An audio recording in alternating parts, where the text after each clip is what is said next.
के है अकाल देखगा, पानी नहीं बरसे देखा,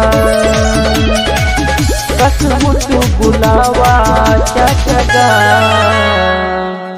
कि गर्मी लगते बड़ा भारी, जम्मू खेती खलिहान घलो सुखा गए,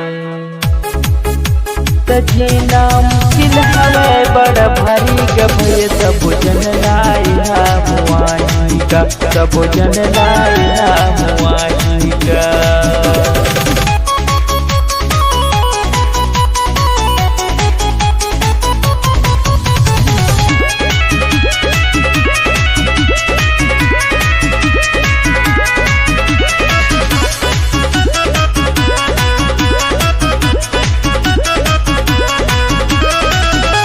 देखी देखी सोच पड़ के जम्मू किसान का,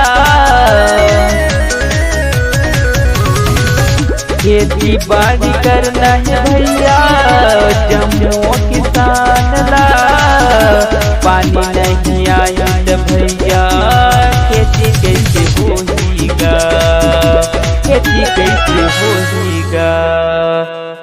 जन जन किसान होगे हमें परेशान,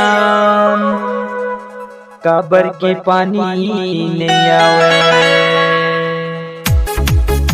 दया सोचना है बड़ मुश्किल कभी, सब जनला मैं हाजिता होगा, सब जनला मैं हाजिता होगा।